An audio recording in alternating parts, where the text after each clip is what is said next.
வணக்கம். ஆகஸ்ட் 22ஆம் தேதி இன்னைக்கான முதல் பதிவு. பங்குச்சந்தையில் நடந்த சில விஷயங்களை விரைவாக பார்க்கலாம். முக்கியமான தகவல், நான் செபி ரெஜிஸ்டர்ட் அட்வைசர் கிடையாது. நம்ம சேனல்லேருந்து எப்போதுமே ஸ்டாக் ரெக்கமெண்டேஷன்ஸ் கிடையாது. யூடியூப் சேனல் மட்டும் இல்லைங்க, மற்ற சோஷியல் மீடியா பிளாட்ஃபார்மான இன்ஸ்டாகிராம், வாட்ஸ்அப், டெலிகிராம்லேருந்து கூட நம்ம ஸ்டாக் ரெக்கமெண்டேஷன்ஸ் வழங்குவதில்லை. மேலும் பணத்தை வாங்கிட்டு எந்த சேவையும் வழங்குவது இல்லை. பல போலியான குரூப் இயங்கிட்டு இருக்கு. தயவு செய்து ஜாகிரதையாக இருங்க. இந்த வீடியோவில் காட்டக்கூடிய அனைத்து கம்பெனிகளும் வெறும் இன்ஃபர்மேஷனல் பர்பஸ்க்காக மட்டுமே முதலீடு செய்யுங்கன்னு சொல்கிற வீடியோ கிடையாது. எந்த ஒரு முதலீட்லையும் ரிஸ்க் இருக்கும். ரிஸ்க் புரியாமல் இன்வெஸ்ட் செய்யாதீங்க. ரிஸ்க் புரியலைன்னா தயவு செய்து இன்வெஸ்ட்மெண்ட்டை தவிர்த்துருங்க. நம்ம ருபி டிரைவர் சேனலை ஆதரிக்கிற அனைத்து நல்ல உள்ளங்களுக்கும் நன்றி. நேற்று வெள்ளிக்கிழமை ஆகஸ்ட் 21ஆம் தேதி நிஃப்டி ஃப்ளாட்டாக க்ளோஸ் ஆயிருக்கு. 24,250 பக்கத்தில் க்ளோஸ் ஆயிருக்கு. ஃபாரின் இன்ஸ்டியூஷனல் இன்வெஸ்டர்ஸ் 12,600 கோடி ரூபாய்க்கு வாங்கியிருக்கிறாங்க. 13,100 கோடி ரூபாய்க்கு விற்பனை செய்திருக்கிறாங்க. நெட் செல்லர்ஸாக இருக்கிறாங்க 500 கோடி ரூபாய்க்கு. டொமஸ்டிக் இன்ஸ்டியூஷனல் இன்வெஸ்டர்ஸ் 15,300 கோடி ரூபாய்க்கு வாங்கியிருக்கிறாங்க. 13,100 கோடி ரூபாய்க்கு விற்பனை செய்திருக்கிறாங்க. நெட் பையர்ஸாக இருக்கிறாங்க 2,100 கோடி ரூபாய்க்கு. நிஃப்டி 50 உடைய டார்கெட்டில் எந்த மாற்றமும் செய்யாமல் அப்படியே ஜேபி மார்கன் விட்டுருக்காங்க. முன்ன சொல்லியிருந்தாங்க 27,000 அவங்களுடைய டார்கெட், இப்போ அது தொடர்வதாக சொல்லியிருக்கிறாங்க. இப்போ 24,250 பக்கத்தில் ட்ரேட் ஆகிட்டு இருக்கு. ஜேபி மார்கன் இந்த year end டார்கெட்டாக Nifty கொடுத்துருப்பது 27,000.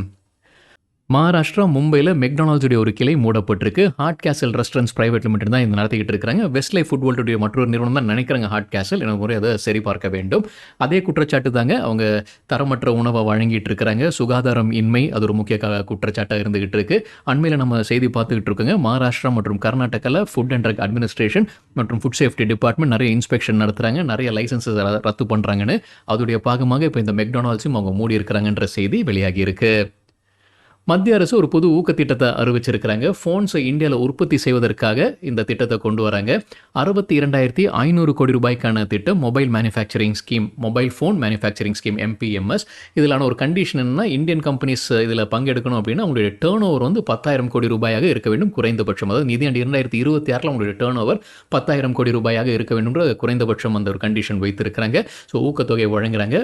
Mobile phone இந்தியாவில் உற்பத்தி அதிகரிப்பதற்காக இந்த திட்டத்தை மத்திய அரசு அறிவிச்சிருக்கிறாங்க. 62,500 கோடி ரூபாய்க்கான திட்டம் இது. ஆப்பிள் இந்தியாவில் ஐஃபோன்ஸ் மட்டும் இல்லாமல் வேறு ப்ராடக்ட்ஸும் உற்பத்தி செய்வதற்கான வாய்ப்புகள் அதிகமாக இருக்குன்னு மத்திய அமைச்சர் தெரிவிச்சிருக்கிறாரு. எலக்ட்ரானிக்ஸ் மற்றும் ஐடி மினிஸ்டர் அஸ்வினி வைஷ்ணவ் இந்த கருத்தை தெரிவிச்சிருக்கிறார். இப்போதைக்கு இந்தியாவில் அவங்க ஐஃபோன்ஸ் தான் உற்பத்தி செய்துட்டு இருக்கிறாங்க. அவங்களுடைய மற்ற ப்ராடக்ட்ஸும் விரைவில் இந்தியாவில் உற்பத்தி செய்வாங்கன்ற நம்பிக்கை தெரிவிச்சிருக்கிறாரு மத்திய அமைச்சர்.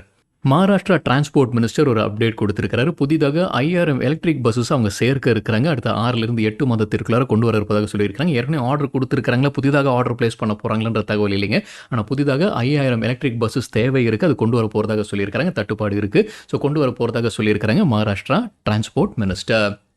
சில தினங்களாக நம்ம செய்தி பார்த்துட்டு இருக்கோங்க. சர்க்கரையோட விலை அதிகரிச்சுக்கிட்டே இருக்குது. உள்ளூர் சந்தையிலும் சரி, வெளியூர் சந்தையிலும் சர்க்கரையோட விலை அதிகரிச்சுக்கிட்டே இருக்குது. இப்போ அதற்கு என்ன காரணம்? மத்திய அரசு மீது ஒரு குற்றச்சாட்டு எழுப்பி இருக்கிறாங்க. மத்திய அரசு இந்த பெட்ரோலுடன் கலக்கக்கூடிய அந்த எத்தனாலை உற்பத்தி செய்வதற்காக அதிகமாக சர்க்கரையை பயன்படுத்துகிறாங்க. அதனால் சப்ளையில் பாதிப்பு ஏற்படுது. அதனால தான் விலை ஏறி இருக்குது அப்படின்னு ஒரு குற்றச்சாட்டு எழுப்பப்பட்டிருக்கு. மத்திய அரசு தரப்பு இப்போ விளக்கம் கொடுத்துருக்குறாங்க. அதற்கு முக்கிய காரணம் அதுவல்ல, நிறைய பேர் பதுக்க ஆரம்பிச்சிருக்கிறாங்க சர்க்கரையை. அப்புறம் இந்த பண்டிகை காலம் வர இருக்குது, அதனால் டிமாண்ட் அதிகரிக்குது, அதனால தான் விலை அதிகரிக்குதுன்னு சொல்லியிருக்காங்க மத்திய அரசு தரப்பு. இந்த எத்தனால் குறித்தான குற்றச்சாட்டுக்கு ஒரு நம்பர்ஸ் கொடுத்திருக்காங்க. 2022-23 அவங்க 12% எத்தனாலுக்கு பயன்படுத்தப்பட்டிருக்கு. ஆனால் 2025-26 அது 9% குறைஞ்சிருக்குன்னு அவங்க விளக்கம் கொடுத்திருக்காங்க. ஸோ எத்தனால் உற்பத்தி அல்ல காரணம்னு மத்திய அரசு தரப்பு விளக்கம் கொடுத்திருக்காங்க. மற்றொரு அப்டேட் என்ன கொடுத்திருக்காங்கன்னா, எத்தனால் உற்பத்திக்கு இப்போ அவங்க அதிகமாக பயன்படுத்துறது சர்க்கரை அல்ல, தானியங்கள் தான். குறிப்பாக சோளத்தை தான் அதிகமாக பயன்படுத்துவதாக மத்திய அரசு தரப்புல சொல்லியிருக்கிறாங்க. மற்றொரு பெரிய காரணம் என்னென்னா, உலகம் முழுவதும் உற்பத்தியில் பாதிப்பு ஏற்பட்டிருக்கு. நம்ம முன்னவே செய்தி பார்த்துருந்தோம். பிரேசில், யூரோப் போன்ற நாடுகள்லையும் சர்க்கரை உற்பத்தியில் பாதிப்பு ஏற்பட்டிருக்கு. அங்கேயும் எத்தனாலுக்கு பயன்படுத்திக்கிட்டு இருக்கிறாங்க. ஸோ அங்கனால சப்ளையில் பாதிப்பு இருக்குன்ற செய்தி நம்ம பார்த்துருந்தோம். இப்போ டிமாண்டும் அதிகரிச்சிட்டு இருக்கு, பண்டிகை காலமும் வந்திருக்கு. ஸோ அரசு தரப்பு இந்த விளக்கம் கொடுத்துருக்காங்க. தகவல் நமக்கு கிடைத்தது NDTV ப்ராஃபிட்லேருந்து. தமிழக அரசு முன்னவே அறிவித்திருந்த தாய்மாமன் தங்க மோதிரம் திட்டம் யாருக்கு போகுது, அந்த கான்ட்ராக்ட் யாருக்கு போகுது? ஹிந்து பிஸ்னஸ் லைன்லேருந்து கிடைத்த ஒரு தகவல். ஜாய் ஆலுகாஸ் மற்றும் கல்யாண் ஜுவல்லர்ஸ்க்கு அந்த கான்ட்ராக்ட் கிடச்சிருக்குன்னு சொல்லியிருக்காங்க. கல்யாண் ஜுவல்லர்ஸ் அதிகாரப்பூர்வ அறிவிப்பு வெளியிட்ட மாதிரி தெரியல. இந்த வீடியோ சேர தருணம் வரைக்கும் எந்த அப்டேட்டும் இல்லை. ஹிந்து பிஸ்னஸ் லைனில் கொடுத்துருக்கிறது இந்த 2 நிறுவனங்கள் தான் கான்ட்ராக்டை ஜெயிச்சிருக்காங்க. 755 கோடி ரூபாய்க்கான ஆர்டர்ஸ் இது. அதாவது 1 கிராம் தங்க மோதிரம் வழங்குறாங்க குழந்தைகளுக்கு மருத்துவமனையில் அரசு மருத்துவமனையில் பிறக்கக்கூடிய குழந்தைகளுக்கு வழங்குறாங்க. 4.41 லட்சம் புதிதாக பிறக்கக்கூடிய குழந்தைகளுக்கு இப்போ வழங்க போகிறதாக சொல்லியிருக்கிறாங்க. அதற்காக 755 கோடி ரூபாய்க்கான ஆர்டர். இதில் 70% ஜாய் ஆலுகாஸ்ன்னு நினைக்கிறேன், 30% கல்யாண் ஜுவல்லர்ஸ்க்கு வழங்கியிருக்கிறாங்கன்னு நினைக்கிறேன். அது இன்னொரு முறை சரிபார்க்க வேண்டும்.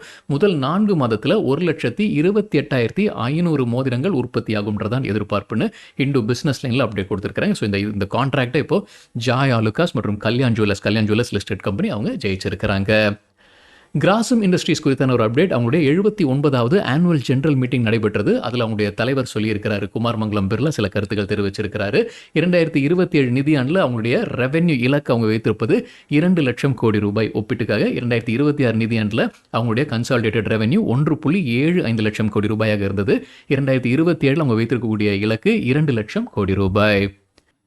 ஜைடஸ் லைஃப் சயின்சஸ் குறித்து என்டிடிவி ப்ராஃபிட்லேருந்து கிடைத்த ஒரு தகவல். அவங்களுடைய அஸ்காபிக் ஆசிட் இன்ஜெக்ஷனுக்கு United States Food and Drug Administration அனுமதி வழங்கி இருக்கிறாங்க. யாருக்கெல்லாம் விட்டமின் சியை வாய் வழியாக எடுக்க முடியாதோ அவங்களுக்கெல்லாம் இந்த இன்ஜெக்ஷன் பயன்படும்னு சொல்லியிருக்காங்க என்டிடிவி ப்ராஃபிட்டில்.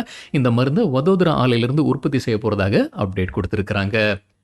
ரிலையன்ஸ் இண்டஸ்ட்ரீஸ் தரப்புல ஒரு அப்டேட் இருக்குது. ஷேர் ஹோல்டர்ஸ் அனுமதி வழங்கி இருக்கிறாங்க. அவங்களுடைய எக்ஸ்ப்ளோசிவ்ஸ், அமோனியம் நைட்ரேட் மற்றும் ஃபர்டிலைசர் பிஸ்னஸ்க்கு ஷேர் ஹோல்டர்ஸ் அனுமதி வழங்கி இருக்கிறாங்க. நாட்கோ ஃபார்மா தரப்புல ஒரு அப்டேட் இருக்கு. விசாகப்பட்டினம் ஆலையில் United States Food and Drug Administration ஆய்வு நடத்தியிருந்திருக்காங்க. ஆகஸ்ட் 17 முதல் 21ஆம் தேதி வரைக்கும் 4 அப்சர்வேஷன்ஸ் வழங்கப்பட்டிருக்கு.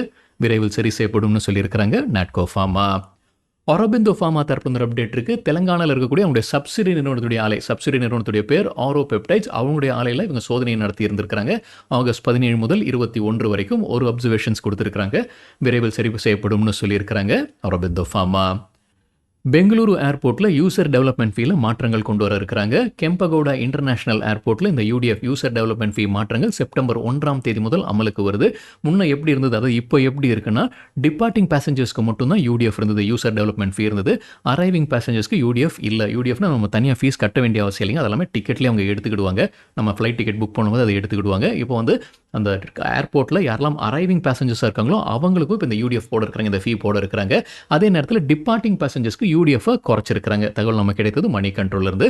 இப்போ டிபார்ட்டிங் பேசஞ்சர்ஸ்க்கு எவ்வளவு குறைச்சிருக்கிறாங்க? டொமஸ்டிக் டிபார்ட்டிங் பேசஞ்சர்ஸாக இருந்தால் முன்ன கட்ட வேண்டிய தொகை 550 ரூபாயாக இருந்தது, இப்போ அது 300 ரூபாயாக குறைச்சிருக்கிறாங்க.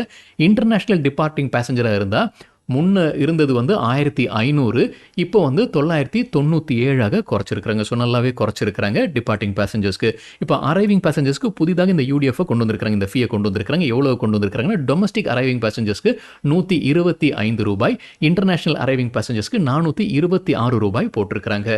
அப்போ டிக்கெட் விலையெல்லாம் அதிகரிக்குமான்ற ஒரு கேள்வி இருந்துகிட்டு இருக்குங்க. சப்ஜெக்டாக இருக்குன்னு நினைக்கிறாங்க. ஏன்னா இப்போ ஒருத்தர் பெங்களூருலேயே கிளம்பி திருப்பி பெங்களூருக்கே வராரு, ரவுண்ட் ட்ரிப் போகிறாரு அப்படின்னா அவருக்கு ஃபீஸ் குறையுது. இப்போ டொமஸ்டிக் பேசஞ்சர் பெங்களூருலேயே அவர் துவங்கி பெங்களூருக்கே மறுபடியும் ரவுண்ட் ட்ரிப்பில் திரும்பி வராரு அப்படின்னா மொத்தமாக 425 ரூபாய் தான். இப்போ இந்த புது ரூல்ஸ் படி 425 தான் கட்டுவார். அப்படி இல்லாமல் இருந்தது முன்னே 550 கட்டுற மாதிரி இருந்தது. ஸோ 125 ரூபாய் குறையுது. ஸோ ரவுண்ட் ட்ரிப் பெங்களூருலேயே துவங்கி பெங்களூருலேயே முடியுது அப்படின்னா அவங்களுக்கு லாபம் தான் இருக்குது. அதே இன்டர்நேஷனல் ரவுண்ட் ட்ரிப்புக்கும் அதே மாதிரி லாபம் இருக்குங்க. 77 ரூபாய் லாபம் இருக்குது. முன்னே 1500 கட்ட வேண்டியது இருந்தது. இந்த புது ரூல் படி 1423 ரூபாயாக குறைவதற்கான வாய்ப்பு இருக்குது. அதில் ஃப்ளைட்டுடைய ஏர்ஃபேர்லாம் பெரிய அளவில் மாற்றம் இருக்காது அப்படின்றதான் எதிர்பார்ப்பு. தகவல் நமக்கு கிடைத்தது மணி கண்ட்ரோல்ல இருந்து. ஸ்கைவேஸ் ஏர் சர்வீசஸ் IPO குறித்தான அப்டேட். ஆகஸ்ட் 24ஆம் தேதி IPO ஓப்பன் ஆகுது. 27ஆம் தேதி IPO முடிவுக்கு வருது. அவங்க விலை நிர்ணயித்திருப்பது லோவர் பேண்ட் 131 ரூபாய், அப்பர் பேண்ட் 138 ரூபாய். ஒட்டுமொத்தமாக இந்த IPO வழியாக 583 கோடி ரூபாய் ஃபண்ட் ரைசிங் நடத்துவதற்கான முயற்சி.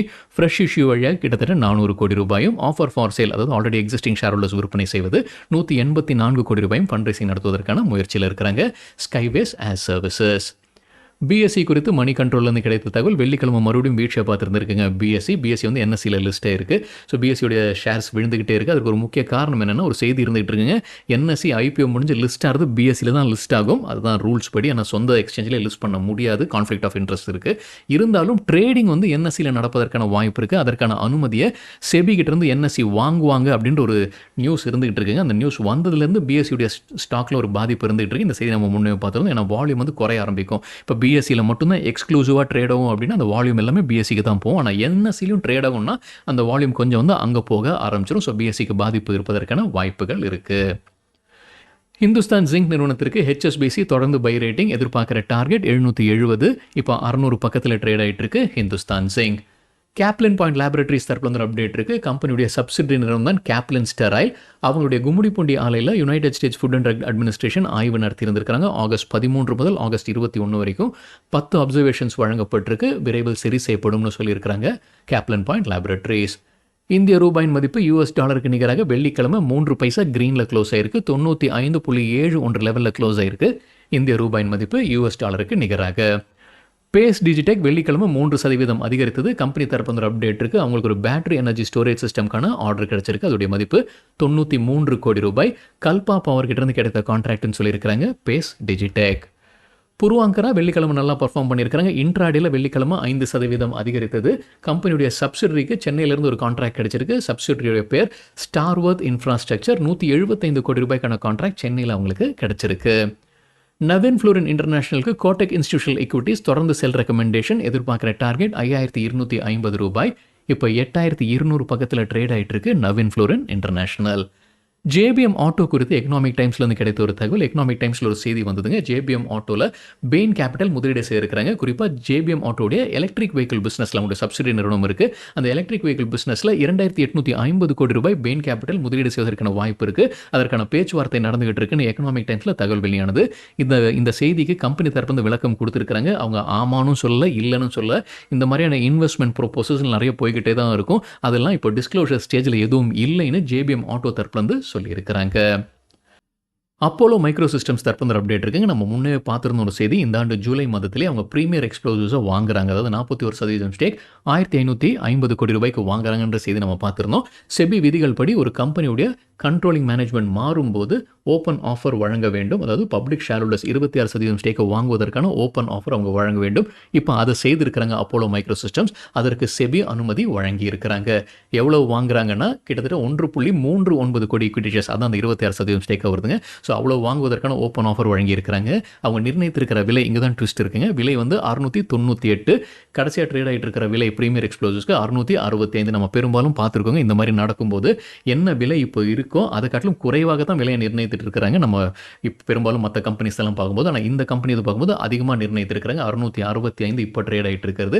அவங்க விலை நிர்ணயித்திருப்பது $698 ஒரு ஷேருக்கு. HDFC பேங்குக்கு பெர்ன்ஸ்டைன் அவுட் பர்ஃபார்ம் ரேட்டிங் கொடுக்குறாங்க. எதிர்பார்க்குற டார்கெட் 1150. இப்போ 730 பக்கத்தில் ட்ரேட் ஆகிட்டு இருக்கு HDFC பேங்க். ICICI பேங்குக்கு பெர்ன்ஸ்டைன் அவுட் பர்ஃபார்ம் ரேட்டிங். எதிர்பார்க்குற டார்கெட் $1800. ஆக்சிஸ் பேங்குக்கும் அவுட் பர்ஃபார்ம் ரேட்டிங். எதிர்பார்க்குற டார்கெட் $1600. கோட்டக் மஹிந்திரா பேங்குக்கு எதிர்பார்க்குற டார்கெட் $500. மார்க்கெட் பர்ஃபார்ம் ரேட்டிங் கொடுத்துருக்காங்க. SBIக்கும் அதே மார்க்கெட் பர்ஃபார்ம் ரேட்டிங். எதிர்பார்க்குற டார்கெட் $1300. IndusInd பேங்குக்கு அவுட் பர்ஃபார்ம் ரேட்டிங். எதிர்பார்க்குற டார்கெட் ப்ரைஸ் $1000. கோல்ட்மேன் சாக்ஸ் சில நிறுவனங்களுக்கு அவங்க கவரேஜ் இனிஷியேட் பண்ணியிருக்கிறாங்க. Yes Bank, HDFC Bank, Kotak Mahindra Bank, State Bank of India, Punjab National Bank, IDFC First Bank, Federal Bank, IndusInd Bank எல்லாமே அவங்க கவரேஜ் இனிஷியேட் பண்ணியிருக்கிறாங்க. ரேட்டிங் கொடுத்துருக்காங்க. எஸ் பேங்குக்கு செல் ரேட்டிங். எதிர்பார்க்குற டார்கெட் $22. பஞ்சாப் நேஷனல் பேங்குக்கு செல் ரேட்டிங். எதிர்பார்க்குற டார்கெட் $103. HDFC பேங்குக்கு பை ரேட்டிங். எதிர்பார்க்குற டார்கெட் $861.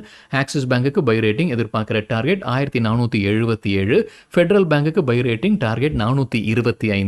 ICICI வங்கிக்கு $1935 டார்கெட் கொடுத்திருக்காங்க. IDFC ஃபர்ஸ்ட் பேங்குக்கு நியூட்ரல் ரேட்டிங். எதிர்பார்க்கிற டார்கெட் $92. IndusInd பேங்குக்கு நியூட்ரல் ரேட்டிங். எதிர்பார்க்கிற டார்கெட் 1020.